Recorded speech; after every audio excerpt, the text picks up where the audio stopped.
اللهم صل علی سیدنا و شفینا نبینا کریمنا و مولانا محمد و آلہ وبارک وسلم صلو علیہ صلاۃ و سلام علیک یا رسول اللہ صلی اللہ تعالی علیہ وآلہ وسلم۔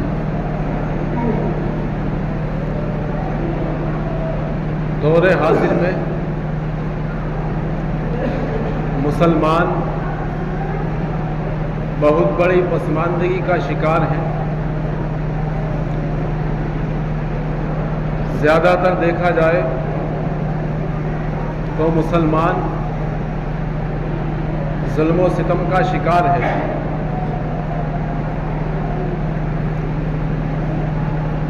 مسلمانوں کے دنیا پیچھے پڑی ہوئی ہے، اور اس کا سبب کیا ہے؟ اس کا سبب ہے ہمارا آپس میں ایک دوسرے سے جلن اور حسد اور فرقوں میں بٹ جانا۔ اللہ نے ارشاد فرمایا وَاعْتَصِمُوا بِحَبْلِ اللَّهِ جَمِيعًا وَلَا تَفَرَّقُوا، اللہ کی رسی کو مضبوطی سے پکڑے رہو اور فرقوں میں مت بٹو۔ سبحان اللہ۔ ابرار بھائی 100 مسجد کے لیے 20 روپے امام صاحب کے لیے اپنی اہلیہ مرحومہ کے اصالِ ثواب کے لیے پیش کر رہے ہیں۔ اللہ رب العزت قبول فرمائے، اللہ تعالیٰ ان کی اہلیہ مرحومہ کی بخشش و مغفرت فرمائے۔ اللہ نے ارشاد فرمایا اللہ کی رسی کو مضبوطی سے پکڑے رہو اور فرقوں میں مت بٹو، ہمارا فرقوں میں بٹ جانا ہی ہماری تباہی اور بربادی کا باعث بن گیا۔ علامہ اقبال نے ایک شعر کہا تھا کہ متحد ہوگے تو کہلاؤ گے مومن غازی۔ متحد کا مطلب ہے اتحاد، کمیونٹی، ایک جگہ جڑنا اتحاد کہلاتا ہے۔ تو شاعر مشرق علامہ اقبال فرماتے ہیں متحد ہوگے تو کہلاؤ گے مومن غازی، اور منتشر، انتشار، تفرقہ، کیا نام ہے تمہارا؟ دلشاد بھائی، سبحان اللہ۔ یہ 500 مسجد کے لیے اور 100 روپے امام صاحب کے لیے پیش کر رہے ہیں۔ اللہ رب العزت قبول فرمائے، اللہ ان کی کمائی میں بے پناہ برکتوں کا نزول عطا فرمائے۔ متحد ہوگے تو کہلاؤ گے مومن غازی، اور منتشر ہوگے تو قسطوں میں صفایا ہوگا۔ سبحان اللہ۔ برکت اللہ بھائی 100 مسجد کے لیے 20 روپے امام صاحب کے لیے پیش کر رہے ہیں۔ اللہ رب العزت قبول فرمائے، پروردگار ان کی نیک دلی جائز تمناؤں کو پورا فرمائے۔ تو ہماری ذلت و رسوائی کا سبب ہمارا فرقوں میں بٹ جانا ہے، اللہ کی رسی کو چھوڑ دینا ہے۔ اللہ کی رسی کیا ہے؟ ایسا نہیں ہے کہ آسمان سے کوئی رسی لٹکی ہوئی ہے اس کو پکڑنا ہے۔ اللہ کی رسی کیا ہے؟ اللہ کی رسی ہے اللہ کے حکم پر عمل، اللہ کے احکام پر عمل کرنا اللہ کی رسی ہے۔ اللہ نے نماز پڑھنے کا حکم دیا، ہم کو نماز پڑھنی چاہیے، اللہ کی رسی ہے۔ اللہ نے زکوٰۃ کا حکم دیا، زکوٰۃ ادا کرنی چاہیے، اللہ کی رسی ہے۔ اللہ نے ہم کو حج کرنے کا حکم دیا، حج کرنا چاہیے جن پر فرض ہے، اللہ کی رسی ہے۔ اللہ نے ہم کو روزے رکھنے کا حکم دیا، روزے رکھنے چاہیے، اللہ کی رسی ہے۔ میرے محترم بزرگوں اور دوستوں، اسی چیز کو ہم نے مضبوطی سے پکڑ لیا تو انشاءاللہ ہماری کمیونٹی مضبوط ہو جائے گی، ہمارا ایمان مضبوط ہو جائے گا، ہم متحد ہو جائیں گے، پھر دنیا کی کوئی طاقت ہمارا کچھ نہیں بگاڑ سکتی۔ لہذا آپ روزانہ سوشل میڈیا پر انٹرنیٹ پر، واٹس ایپ پر روزانہ نہ جانے کتنے نیوز پڑھتے ہیں کہ فلسطین میں اتنے مارے گئے، لیبنان میں اتنے مار دیے گئے، ایران و عراق میں اتنے مار دیے گئے۔ اس کی وجہ کیا ہے؟ اس کی وجہ صرف تفرقے بازی ہے، ورنہ آپ اپنا اتہاس دیکھو گے تو میرے محترم بزرگوں اور دوستوں صرف 313 تھے، لیکن ان میں اتحاد کتنا تھا، ان میں اتفاق کتنا تھا۔ جان چلی جائے تو چلی جائے، لیکن ہم کبھی منتشر نہیں ہو سکتے، ہم میں کبھی انتشار نہیں ہو سکتا۔ دشمنوں نے بہتوں کی جانیں لی ایک دوسرے کے سامنے، کبھی گھوڑوں کی ٹاپوں سے کچلا، کبھی مرچ کی بوری میں بند کر کے اس کو گرم ریت پر لٹا کر اس کے سر پر، اس کے سینے پر پتھر رکھ دیا گیا۔ لیکن میرے محترم بزرگوں اور دوستوں اس کا ایک ہی جواب ہوتا تھا کہ جو وعدہ مصطفیٰ سے کر لیا ہے، جان تو جا سکتی ہے مگر مصطفیٰ سے کیا ہوا وعدہ ہم توڑ نہیں سکتے، جو مصطفیٰ سے وعدہ کر لیا ہے اس سے مکر نہیں سکتے۔ آج ہم فقط اپنی عیش و عشرت کے پیچھے ڈر کر کفر و ظلمت کے شکار ہیں۔ میرے محترم بزرگوں اور دوستوں، یہ ڈر کہاں سے سوار ہوا؟ یہ ڈر اللہ کے حکم کی خلاف ورزی سے سوار ہوا۔ میرے محترم بزرگوں اور دوستوں، جس کے دل میں خوف خدا ہوتا ہے اس کے دل میں دنیا کا خوف نہیں ہوتا۔ جس کے دل میں خدا کا خوف ہوتا ہے اس کے دل میں دنیا کا خوف نہیں ہوتا۔ ہمارے دلوں کے اندر خدا کا خوف نہیں ہے، اس لیے دنیا کا خوف ہمارے دلوں کے اندر بیٹھ گیا ہے۔ اگر ہاتھ اٹھانے کی کوشش کرتے ہیں تو سوچ لیتے ہیں کہ امریکہ ہمارے ہاتھ کو توڑ دے گا۔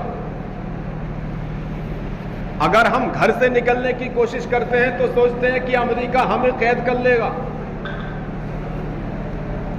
یہ ڈر ہے اللہ کے حکم کی خلاف ورزی کا۔ تو پروردگار ہمیں اپنے احکام پر عمل کرنے کی توفیق عطا فرمائے۔ اور نعت پاک کے 2-3 شعر سماعت کر لیں اور سبحان اللہ کہہ دیں۔ جیسا ماحول یہ چل رہا ہے، دنیا مسلمانوں کو مٹانے کی کوششیں کر رہی ہے، ایسے حالات میں اپنے نبی سے محبت کا ثبوت پیش کریں۔ اور نبی کی محبت کیا ہے؟ نبی کی محبت یہی ہے کہ اسلام کے احکام پر عمل پیرا ہو جائیں تو ہم نبی سے سچے اور پکی محبت کرنے والے ہیں۔ نہیں ہے کوئی دنیا میں ہمارا یا رسول اللہ، ہمارا یا رسول اللہ،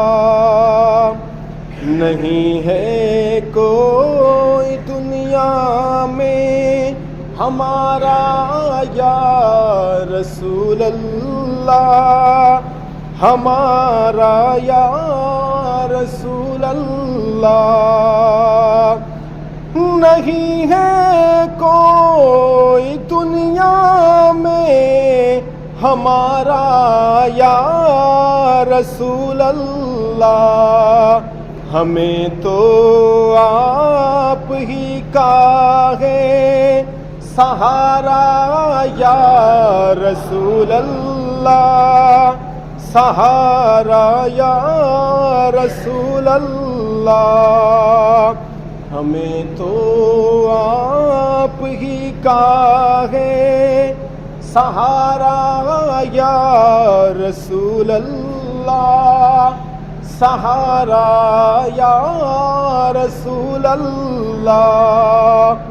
اب رسول اللہ بھی سہارا کب دیں گے؟ رسول اللہ بھی سہارا تبھی دیں گے جب ہم رسول اللہ کی بات پر عمل کریں گے. اللہ کے رسول نے فرمایا قرۃ عینی الصلاۃ قرۃ عینی بکا یا رسول اللہ، نماز میری آنکھوں کی ٹھنڈک ہے. کیا فرمایا؟ نماز میری آنکھوں کی ٹھنڈک ہے. اب آپ رسول پاک کی آنکھوں کو ٹھنڈک پہنچاؤ گے اور پھر رسول پاک کی بارگاہ میں فریاد کرو گے تو رسول پاک آپ کی فریاد کو ضرور پہنچیں گے. نہیں ہے کوئی دنیا میں ہمارا یا رسول اللہ، ہمارا یا رسول اللہ. اور ایک مرتبہ دل لگا کر سبھی حضرات سبحان اللہ کہہ دیں. تلا تم خیز ہے دریا، بھور میں میری کشتی ہے، بھور میں میری کشتی ہے. یہ بات حقیقت ہے. دنیا کا تمام مسلمان، صرف مڈل ایسٹ کا نہیں، دنیا کا تمام مسلمان اس وقت بھور میں پھنسا ہوا ہے. اس وقت بھور میں پھنسا ہوا ہے میرے محترم بزرگوں اور دوستوں. اور اس بھور سے نجات تبھی ملے گی جب ہم رب کے فرمان پر عمل کرنے والے بن جائیں. جو ظلم و ستم وہاں ہو رہا ہے پتہ نہیں کب ہم پر لاگو ہو جائے.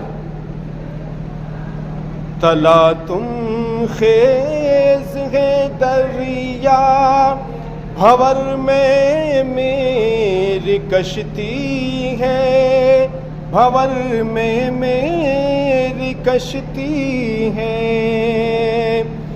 تلا تم خیز ہے دریا، بھور میں میری کشتی ہے.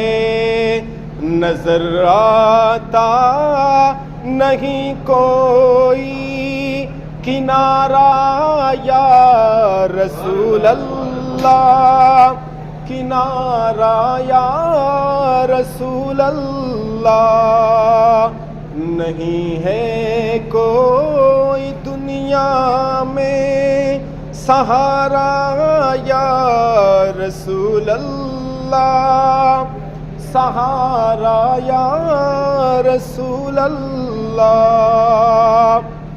اور حقیقت میں بہت بڑھ کر کہ ہے عرش معلیٰ سے، ہے عرش معلیٰ سے. حقیقت میں بہت بڑھ کر کہ ہے عرش معلیٰ سے. زمیں جس پر ہو نقش پا تمہارا یا رسول اللہ، تمہارا یا رسول اللہ. زمیں جس پر ہو نقش پا تمہارا یا رسول اللہ. اور ایک شعر اور سماعت کر لیں اور سبحان اللہ کہہ دیں.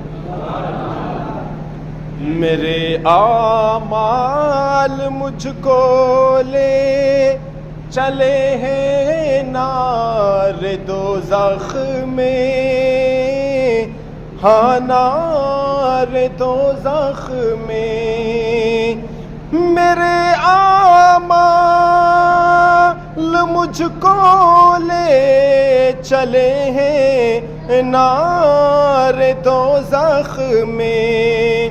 کہوں کس منہ سے میں بھی ہوں تمہارا یا رسول اللہ، تمہارا یا رسول اللہ. کہوں کس منہ سے میں بھی ہوں تمہارا یا رسول اللہ. کیا نام ہے تمہارا؟ سبحان اللہ، ان نثار بھائی کے صاحبزادے 100 مسجد کے لیے اور 50 روپے امام صاحب کے لیے اپنے والد مرحوم کے اصالِ ثواب کے لیے پیش کر رہے ہیں۔ اللہ رب العزت قبول فرمائے، رب کائنات ان کے والد مرحوم کی بخشش و مغفرت فرمائے۔ درود پاک پڑھ لیں ایک مرتبہ، اللہم صلی علی سیدنا شفینا نبینا کریمنا و مولانا محمد معدن الجود والکرم والہ وبارک وسلم۔ اللہ رب العزت نے قرآن میں ارشاد فرمایا، ان الصلاۃ تنہی عن الفحشاء والمنکر، بے شک نماز بے حیائی اور بری باتوں سے روک دیتی ہے۔ بے شک نماز بے حیائی اور بری باتوں سے روکتی ہے۔ لیکن میرے محترم بزرگوں اور دوستو، دیکھنے میں آتا ہے کہ ہم نماز بھی پڑھتے ہیں لیکن برائی سے نہیں رکتے، ہم نماز بھی پڑھتے ہیں بے حیائی سے نہیں رکتے۔ حضرات، اس کی وجہ کیا ہے؟ اس کا سبب کیا ہے؟ میرے محترم بزرگوں اور دوستو، کیا قرآن غلط کہہ رہا ہے؟ کیا قرآن میں خدا کا فرمان غلط ہے؟ میرے محترم بزرگوں اور دوستو، نہ قرآن غلط کہہ رہا ہے، نہ قرآن میں خدا کا فرمان غلط ہے۔ حضرات، ہم اپنا محاسبہ کریں، ہم اپنے ضمیر کو دیکھیں، ہم اپنے کردار کو دیکھیں، ہم اپنے کریکٹر کو دیکھیں، ہم اپنے نظریات کو دیکھیں تو پتہ چلتا ہے قرآن غلط نہیں ہے، رحمان کا فرمان غلط نہیں ہے۔ غلط جو ہے وہ ہمارا ضمیر ہے، غلط جو ہے وہ ہمارا نظریہ ہے، غلط جو ہے وہ ہمارا کریکٹر ہے۔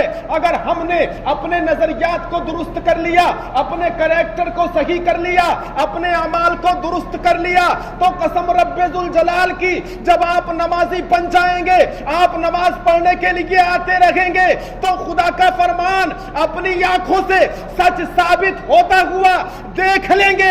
آپ کو 40 دن نہیں گزریں گے، آپ تمام برائیوں سے رک جائیں گے، اور قرآن کا فرمان یہ شہادت دے گا کہ رب کائنات نے قرآن میں صحیح فرمایا، ان الصلاۃ تنہی عن الفحشاء والمنکر، بے شک نماز بے حیائی اور بری باتوں سے روک دیتی ہے۔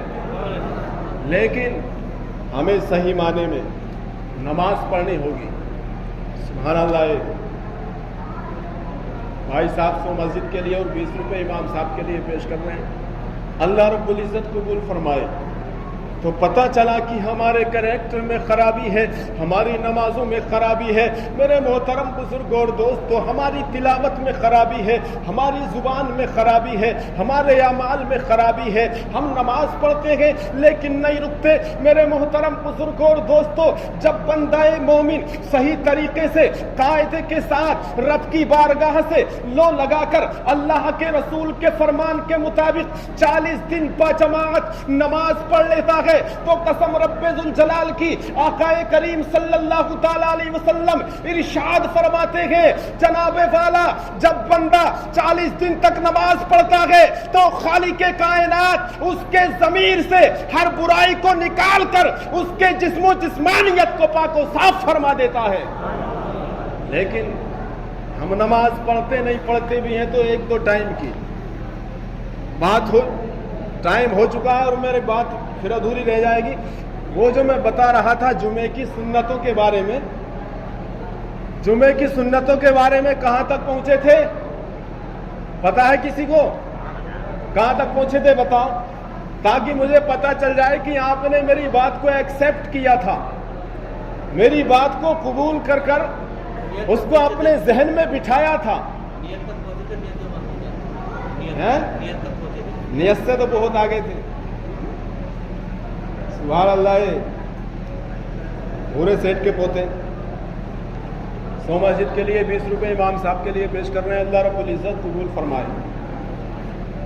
پہنچے تھے سبحانہ کے بعد تسمیہ، تسمیہ کے بعد بسملہ یعنی بسم اللہ، اس کے بعد الحمدو، اس کے بعد ایک سورت پڑھنی ہے۔ کیا پڑھنی ہے؟ الحمدو کے بعد ایک سورت پڑھنی ہے پہلی رکعت میں۔ اب پہلی رکعت میں آپ کے ساتھ، آپ کے یاد اگر الم تر کیف فعل ربک باصحاب الفیل یہ سورت یاد ہے تو آپ اس کو پہلی رکعت میں پڑھ دیں۔ آپ کے انا اعطیناک الکوثر فصلی لربک ونحر ان شانیک هو الابتر. اگر یہ صورت یاد ہے تو آپ پہلی رکعت میں اس کو پڑھ دیں.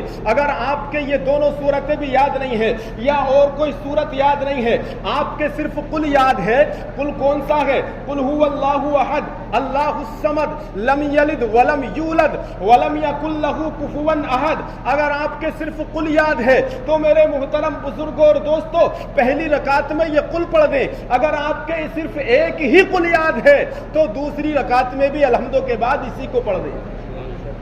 آ رہی بات سمجھ میں نہیں آ رہی ہے؟ کچھ لوگ اسی لیے نماز نہیں پڑھتے کہ میرے تو صرف قل ہی یاد ہے. قل کو معمولی مت سمجھنا. آقا ارشاد فرماتے ہیں بندہ مومن اگر 3 مرتبہ قل هو اللہ احد دل سے پڑھ لینا تو پروردگار مکمل قرآن پڑھنے کا ثواب عطا فرماتا ہے. آ رہی سمجھ میں؟ اگر کسی مردے کو, اگر کسی مرنے والے کو, حضرات محترم ہم یہ سوچ کر قبرستان میں نہیں جاتے کہ ہمارے یاد ہی نہیں ہے کچھ. اگر تیرے قلوی یاد ہے, تو نے 3 بار قل پڑھ کر اگر قبرستان میں دفن ہونے والے اپنے کسی عزیز و اقارب یعنی مرحومین کو اس کا ایصال ثواب کر دیا تو خالق کائنات 3 مرتبہ تو نے اگر قل پڑھ کر اس کو بخش دیا تو اللہ رب العزت اس کو مکمل قرآن کا ثواب عطا فرمائے گا. اس لیے اپنے مرنے والے مرحومین کی قبروں پر جایا کرو جمعے کے دن. آقا ارشاد فرماتے ہیں جمعے کے دن جو بیٹا اپنی باپ کی قبر پر سورہ یاسین پڑھ دیتا ہے, سورہ یاسین تو رب کائنات سورہ یاسین شریف میں جتنے حرف ہیں, جتنے لفظ ہیں, ہر لفظ کے بدلے میں اس کو ایک نیکی عطا فرماتا ہے, اس کے گناہوں کو بخش دیتا ہے اور اس سے عذاب قبر کو دور فرما دیتا ہے. مگر یاسین تو ہم تبھی پڑھیں گے جب ہمارے یاد ہو. اب یاسین شریف پاؤ پارے میں ہے. یہ مت سمجھ لینا کہ خالی یاسین ہی پڑھتے رہے, یاسین یاسین یاسین. یہ سورہ یاسین ہے, اس کے اندر میرے محترم بزرگوں اور دوستوں 4 رکوع ہیں جو پاؤ پارے کے اندر ہے. حضرات محترم یہ یاسین شریف ہے جناب والا, یہ ہمارے کب یاد ہوگی؟ جب ہم اپنے بچوں کو قرآن کی تعلیم دیں گے. وقت ہو چکا ہے, 1 منٹ اوور ہو گیا, اور لہذا پروردگار ہمیں اسی پر عمل کرنے کی توفیق عطا فرمائے. تو الحمدو کے بعد میں آپ کو ایک سورت پڑھنی ہے. اگر آپ نے سورت نہیں پڑھی تو آپ کی نماز نہیں ہوگی. انشاءاللہ اگلے جمعے کو پھر بتائیں گے. پروردگار توفیق عطا فرمائے. یہ تسلیم بھائی 100 مسجد کے لیے اور 20 روپے امام صاحب کے لیے پیش کر رہے ہیں. اللہ رب العزت قبول فرمائے. ایک مرتبہ کلمہ شریف پڑھ لیں, لا الہ الا اللہ محمد الرسول اللہ صلی اللہ علیہ وسلم.